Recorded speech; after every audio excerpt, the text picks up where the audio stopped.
What if understanding AI didn't require a PhD or even a tech background? In this episode, we're breaking down how business leaders can use AI to save hours, spark ideas, and actually enjoy the process. Things are going to change. It's a huge disruption. It's about the same magnitude as electricity. Instead of worrying about what the future holds for us, the better thing to do is to embrace this technology, and jobs are going to change. They are going to evolve, and some jobs may not exist anymore, but new jobs will come. And the people who will be ready are those who are constantly learning and keeping up to date with what's going on.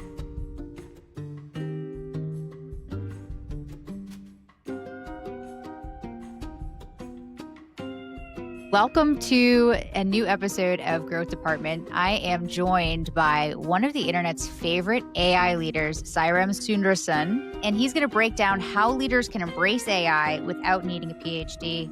I don't know too much, so if you're with me on this, we're going to have fun asking him questions about his new book, AI for the Rest of Us. Welcome to the show. Thanks for having me, Chelsey. Excited to be here. AI isn't new, right? It's in the 50s when it started. Even older, actually. Even older? Okay. And then how did you get started in this career? So it started with me taking pictures of my family with film camera. And the long and short of it is I used to love to mess with images and, modify them, see how they turn out. And then along the way, I figured that computers could actually understand things from images, and that just got my brain clicking. So I dove headfirst into this area. It's called computer vision. It's a subset of AI. And that's where the career started. And since then, I've just been trying to figure out how I can help machines understand us a little better. And now I'm trying to help leaders understand machines a little better. Yes, you have a very active LinkedIn where you post really informative stuff for everybody just for free. And you also have a newsletter. What are kind of the topics that you have touched on lately? Mostly it's been around AI agents and the like, because that seems to be getting a lot of attention at the moment. But generally, what I try to do is focus on the evergreen principles and the fundamentals that apply regardless of which topic in AI is in vogue. So that's pretty much what my newsletter covers. It helps people either break into the field of AI, or if you're already working in tech in and around AI, which is likely, it helps you keep up because it's just crazy at the rate at which things are moving. Everything is so quick. It is. And if it's any consolation, everybody's struggling to keep up. Yeah. Well, having somebody like you who puts it out there will definitely be helpful, to stay up to date. So, what inspired you to write this book, AI for the Rest of Us? Sure. So I'm going to sound like a dinosaur here, so bear Okay. with me.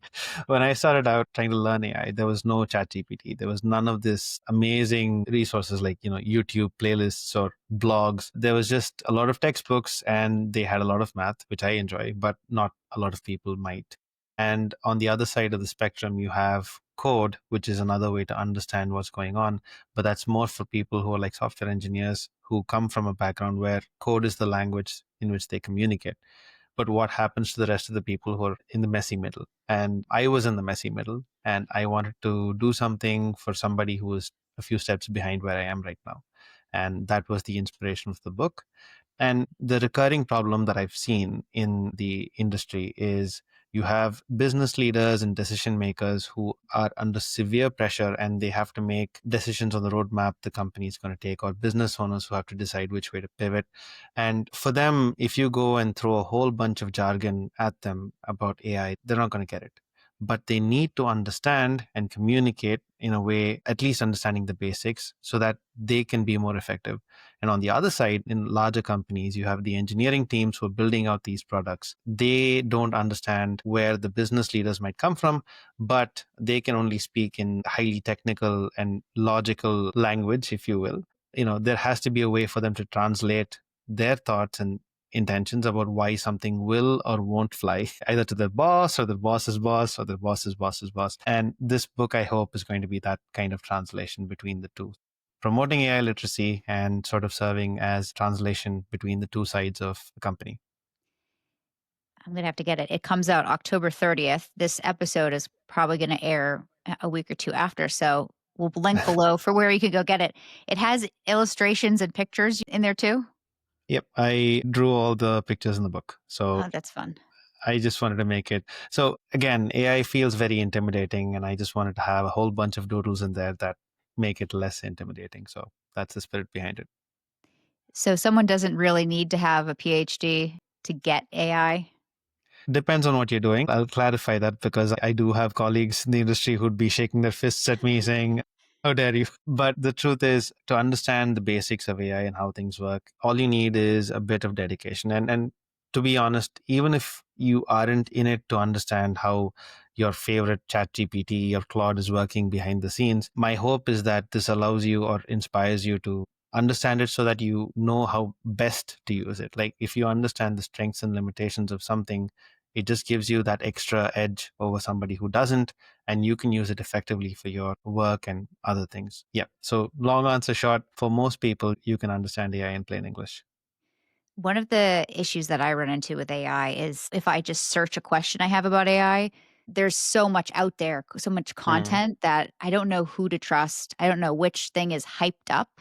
So, Mm. how can somebody who's a business leader thinking, all right, I need to learn more about AI, how do they vet what's just like a hype thing, what's a real thing they need to pay attention to? So, typically, if something is staying around for more than a few weeks in the news, chances are it's something that's worth looking into. And the other thing that's making this harder is that the internet is now being flooded with AI generated content. And if you ask a chatbot to go and search the internet for factual information so that you can vet information, guess where it's going to go look? These websites where AI generated content exist are going to be searched, and they may come as one of the sources. But to a lay person who isn't in the field, you might not spot that easily. So the other source is to have experts. You can see who is consistent with their message, who has sort of a reasoning behind their responses, and have a handful of those experts either on social media, or there are a ton of newsletters which I'm happy to recommend after, that you can include in the show notes. Just following those and sort of keeping a pulse on what's going on, you'll see themes that recur, because oftentimes people will say, oh yeah, this model has completely eliminated all the competition. Then 1 week goes by and then another company releases something else, and that's all the rage. So something that's consistent, that's the way that sift the signal from the noise. Like if you jump on something too quick, it's then you're stuck with it and you're like, "Oh no, that was too quick of a Well, I think that's a risk that everyone has to take at some point, because with AI, there's always certain aspects where a first mover's advantage is very useful, Mhm. and there are some other things where if you wait a little bit more, something better and more mature comes along the way. So it's not an easy thing to do for anyone, to be honest. But the point is, that's where this literacy comes in, where you understand the basics. Where, like, for example, if you take something like your chat GPT, which is basically powered by a large language model, that's the algorithm or the technology that powers your favorite chatbot. If you know that it can give you accurate answers for anything it's trained on, that it's seen and learned, but it hallucinates or guesses anything it doesn't know, then that gives you a bit of context. And like, you'd actually check, well, hang on a minute, does this language model know something that's specific to my business or in my niche, and should I maybe corroborate this with other sources myself? And those are the kinds of things that you can do that easily give you that edge, where you over time build this skill of trying to spot what's hype and what's useful. What are some of the ways that folks are adopting AI into their business that you wish just, "Nah, don't do this." Any whoopsies? I think a common pattern is that there's a lot of peer pressure, and with the media and everyone saying, AI is going to take over this business, or, it's going to completely eliminate a certain category of jobs. And there is some truth to that. Jobs are going to evolve and businesses have to evolve as well. But the thing I see is, just because somebody is using AI in their business, it doesn't mean that you need to use AI in yours. The point is, if AI is going to amplify what you currently do, if it's going to automate away a lot of the drudgery, if it's going to give you a platform for you to scale, for you to do new things you previously couldn't, then it makes sense. But if it's just a buzzword that you're just using because one, you want, you know, marketing and PR for your business, and if it's not adding real value, it really doesn't make sense. Mm, So one of the things I always say is you don't need a bazooka to kill a cockroach. And again, I don't have anything against cockroaches, just an example. I do. I hate them. Okay. I'm from the Boston area, and you didn't have them in your house if unless it was, like, really dirty or there was construction, but down south where I live now in Mm. Charlotte, they're just you walk on the sidewalk and they're there. They're in trees, they're everywhere, and it's so I would take a bazooka to kill them. I hate them so much. So, what are some practical ways that a small business owner or medium sized business owner maybe doesn't have a whole Mm. tech team think about adopting some AI? So, one of the things I always recommend is just spend time playing with AI tools. You can just pick one that is interesting to you and think about the day-to-day problems that you face in your business, the challenges you face, like what's taking up a lot of your time, or what are the things you wish you need to hire someone for, and what are the things that you seem to be doing repeatedly, and just figure out how you can use AI to make that workflow more efficient. Now, there are edge cases with everything. You will have to oversee certain things if it's like fact checking and whatnot. But a lot of these processes, for example, customer support, or if you need to summarize reports for you so that you get like a TLDR that helps you quickly grasp what's going on. There are a lot of these processes that you might be doing in your business day to day. And for you to just be able to find out what's the best way to engage an AI tool to do that for you frees you up so that you can focus on your business versus spending your time, especially when you are not, when you don't have a large team to support you. So that's partially where these AI agents are becoming very popular because they are able to automate a lot of this. And for those who are leveraging them in the right way, it actually frees up a ton of time. More than anything, I mean, if you think about being a business owner, the number one thing that you should be worried about is how much time are you spending on things you shouldn't be spending on. And if there's a way to automate that away and allowing you to focus on your business and grow it, that's the most important thing you can do. And that's probably where I would start for most people with AI. And don't worry about fancy end-to-end workflows and all of that. Start simple, spend time with the tool, see what makes sense. And as you spend more time, you'll become better at using the tool and you'll find new opportunities. And another tip that I recommend is map out the workflow that you do, like step by step. What do you like from start to finish? Like write it out on a piece of paper, and then think about how you can use AI to replace each step. Is it possible? And if it is possible, introduce it, see what happens. Then iteratively add more and more layers and automate away. Are you finding folks are most successful when they get in and do it themselves, when they hire someone else to come in and do it for them, or if they're doing it themselves and have a coach or guide with them? Again, it depends. Like if you're really pressed for time, you know that you probably are never going to step into this area. Like I would think that having somebody come in and automate stuff for you is useful.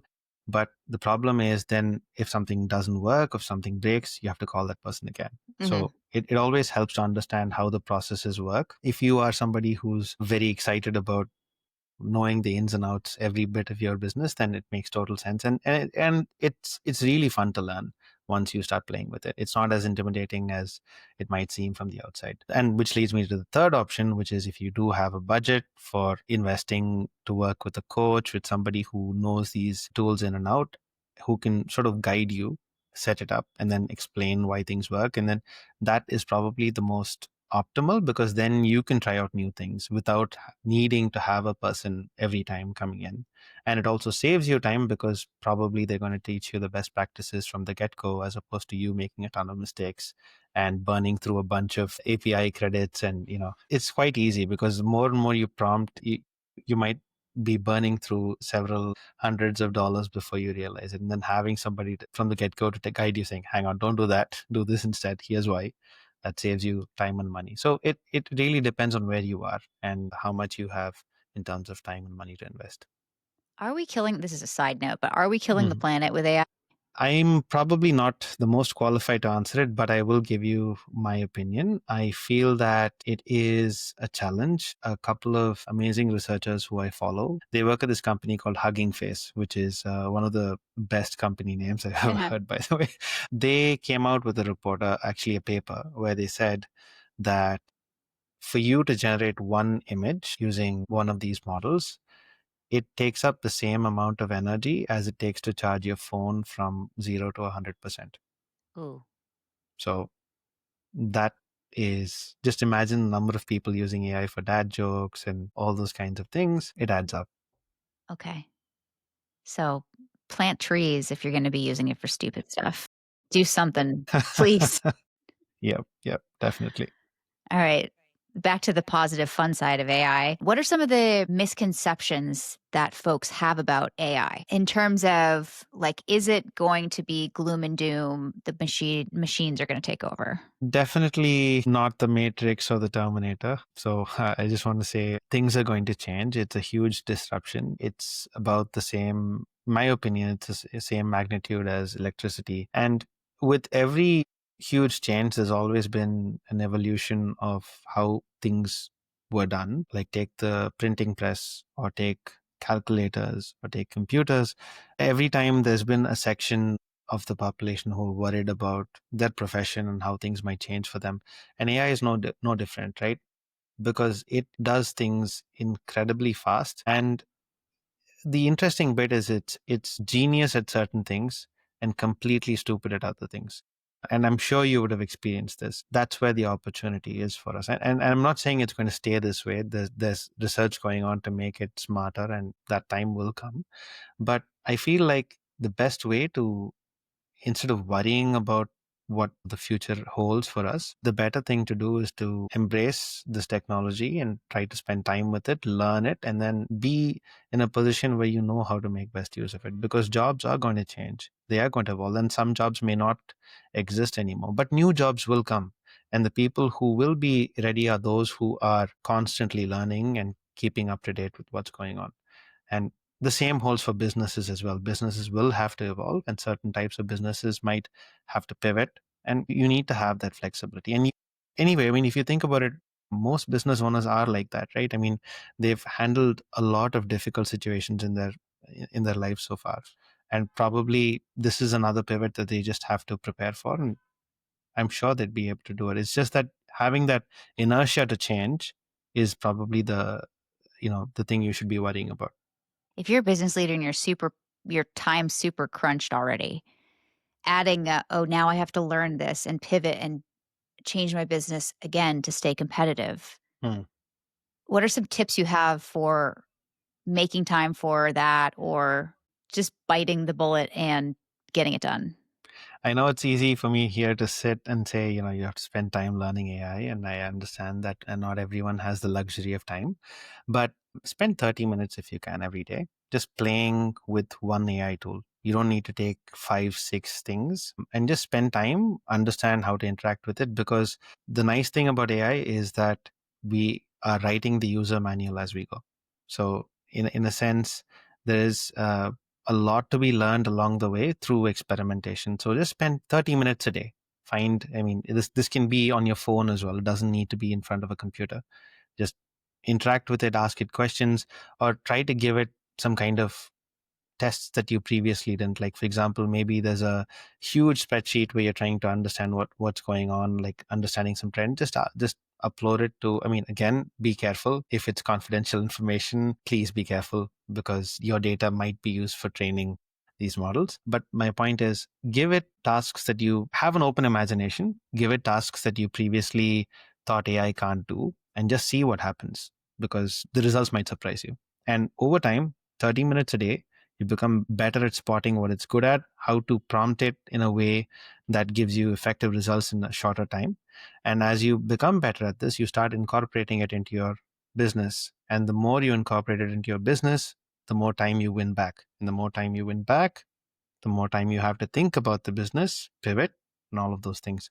So it is an initial investment of time at the start, but over time, you're sort of winning back both your time and scaling your business or pivoting it as need be.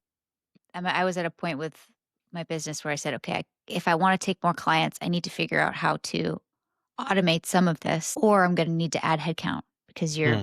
you've got the time constraint. So I'm in the phase right now where I'm learning some of this automation, and it has helped a lot. I made my first custom GPT last weekend. Nice. Well done. Yeah, Well it's done. cool. You brought up a point of security, and that Hmm. is a big that I hear from folks. How do Yep. I know what I can and can't trust these tools with for my So business's information?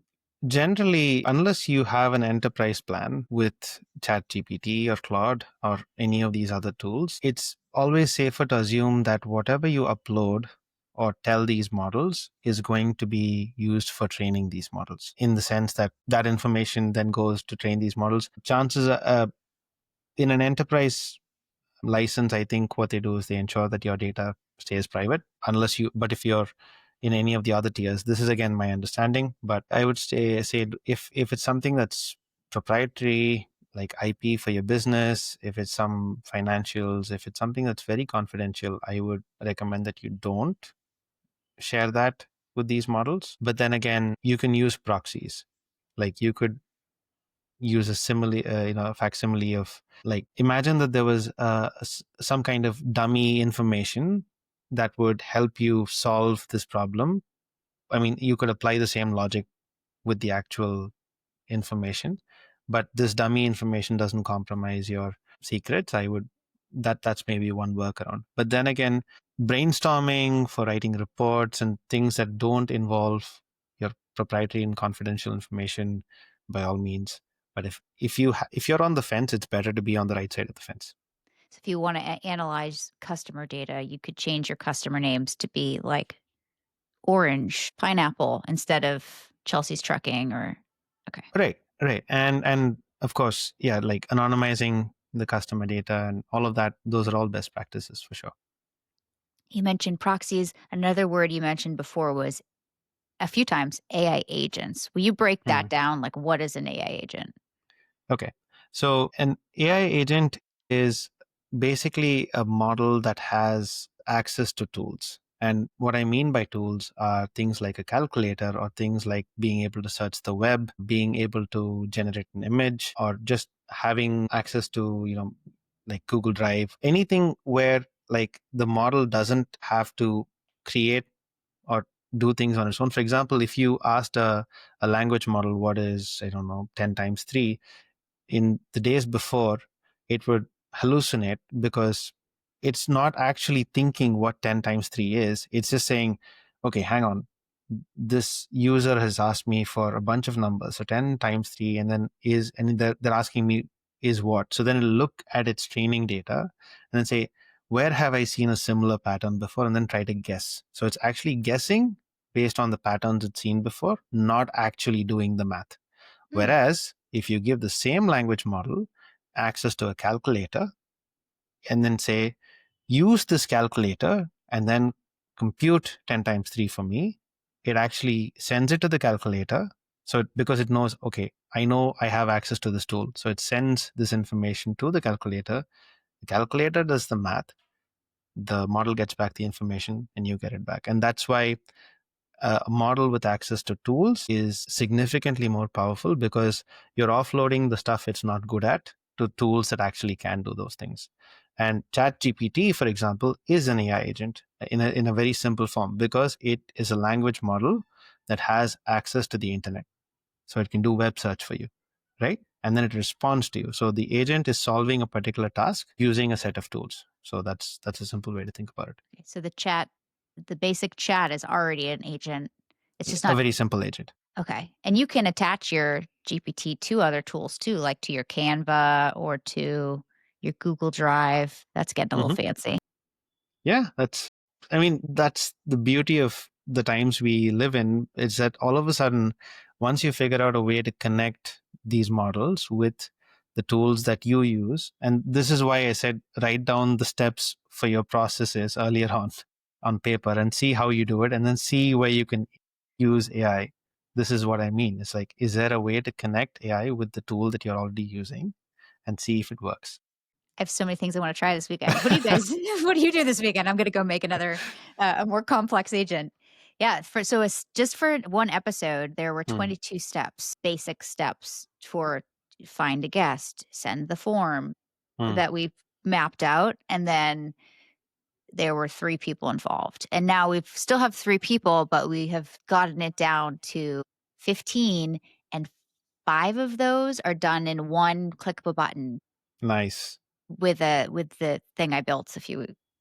Well So, done. and it's gonna get fancier. That's just a basic. I do plant a lot of trees, but I'm gonna up it. Now I'm gonna up it. See, you're making good use of AI. You're being efficient. So It's you're not true. asking it for dad jokes. So that's all right. As a small business owner myself, and I talk to a lot of small business owners, it feels like you have to start adopting more automation to keep up.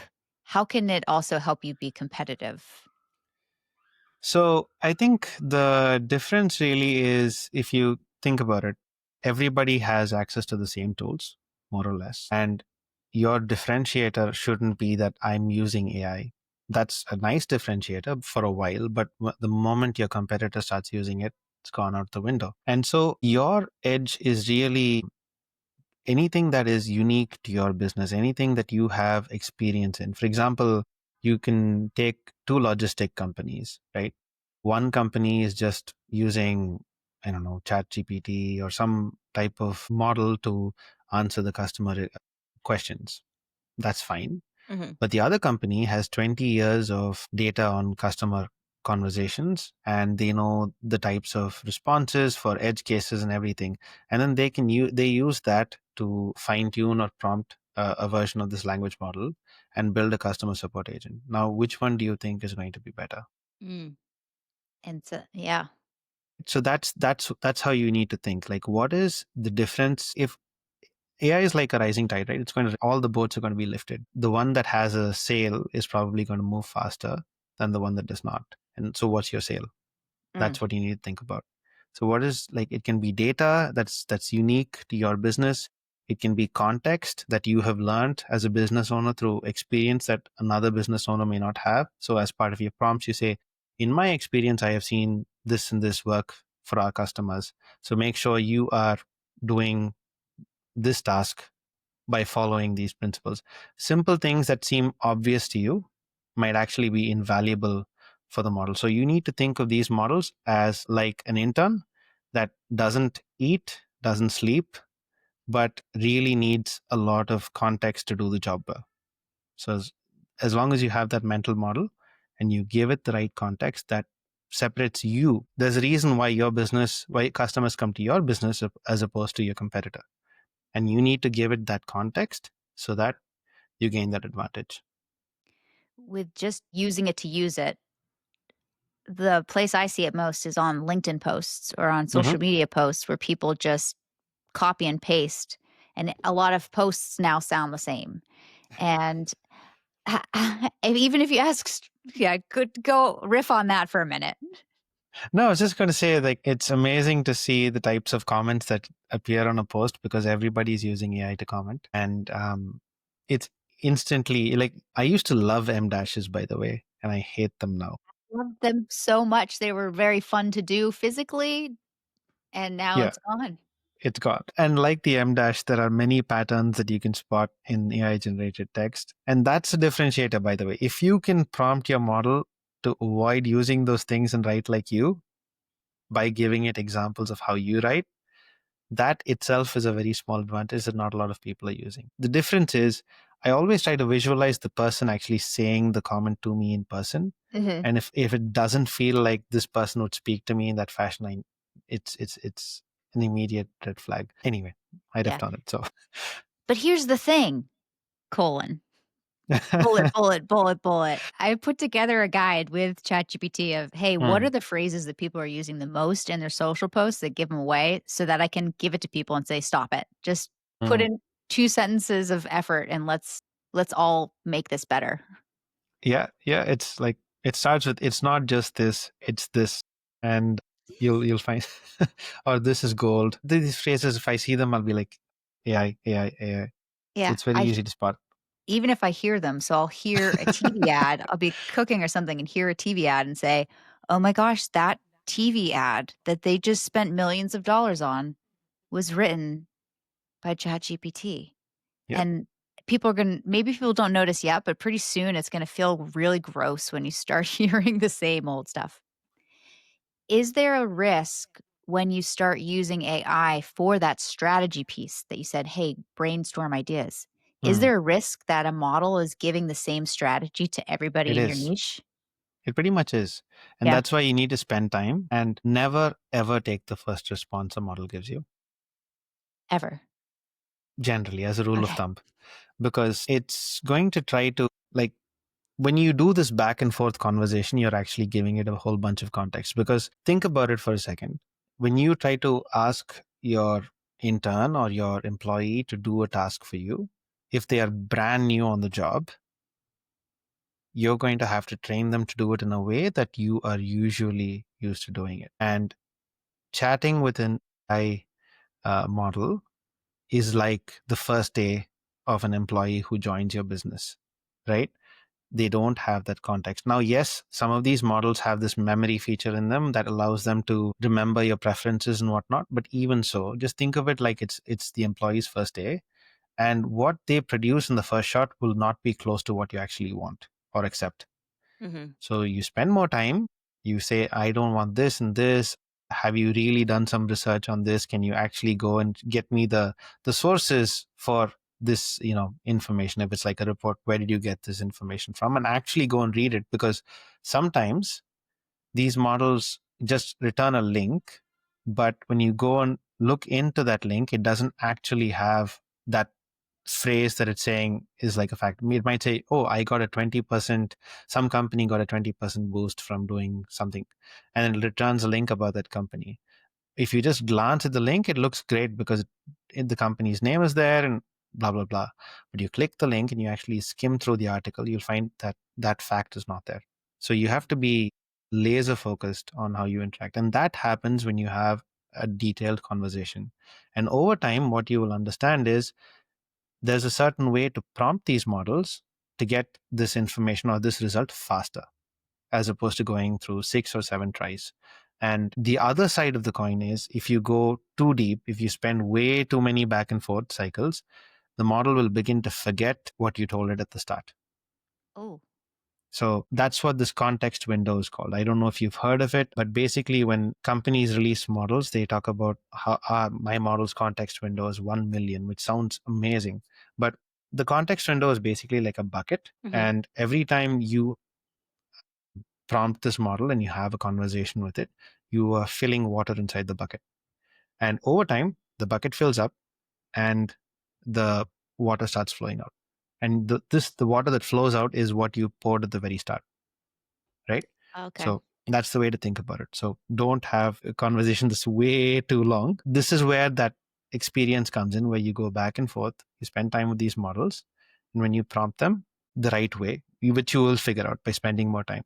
I needed to tell the model that it needed to follow this style, it needed to go and check out this website, it needed to use this document. And over time, you figure out, let me just do it in one shot. And then you will see that the response is night and day. And that's the way to improve. I have homework from this episode. 30 minutes a day, dedicate to learning and playing around in the tools. Start simple and get fancier over time, and don't avoid it because AI is something you need. Any other like nuggets that a business leader should have taken out of this episode? I would just say have fun, because it's an incredible time that we're living in, where, just think, 3 years ago, we had this thing called ChatGPT come out and that blew our minds. And nowadays we take it for granted. We're upset that GPT-5 isn't as good as we thought it might be. I mean, that's where we stand right now. And for a second, just think about it. The things that you used to take for granted, the things that used to take you hours and hours to do, are now taking you minutes, and you're still not happy. So spend time with these tools and have fun. And that's the best way to learn. Enjoy it a little. It sounds like you are very passionate about this topic. You're sharing it online and giving people tips. Tell us about the process of writing this book. Sure. So honestly, I didn't start thinking I wanted to write a book. And it happened because of a few reasons, one of which, like, I was writing the newsletter every week and I got some messages from my readers and they said, is there a place where you've put all these articles together so that I can read them? That was the first indicator. The second one was I was boring people at dinner parties with trying to explain the latest and greatest in AI. And I think one person, in desperation to make a quick getaway, basically said, oh, you really have a way to explain it to, non-tech people. So, thank you. And they made a beeline. But that stuck with me, even though it was like a backhanded compliment. So I just felt that, okay, maybe there is something to this. And I started writing the book. There was a lot of imposter syndrome, I'll be honest, because there are so many experts in AI. And I was trying to straddle the line between not dumbing it down, because that's the thing that I despise the most in books that try to explain things in plain English, because they assume that the reader is dumb, which is not the right thing to do. And instead, I try to focus on how can I convey this information which doesn't dumb down the idea, but at the same time doesn't rely on either code or math. It took a lot of tries, but I think I've gotten to a point where hopefully people who read the book will be wiser for having read it. Well, if it's anything like this conversation, you made it very simple for me to understand and kind of even visualize some of the concepts. So appreciate you joining us today. My pleasure. We're going to link to the book and your newsletter below, and appreciate you so much sharing again with us. Oh, my pleasure. It was really nice to get some of these questions, because I've got homework as well, because I can now think about what are the ways that business owners can leverage AI, and trying to help people problem solve is something that I truly enjoy. So thank you so much for your insightful questions. Thank you. I'll talk to you soon.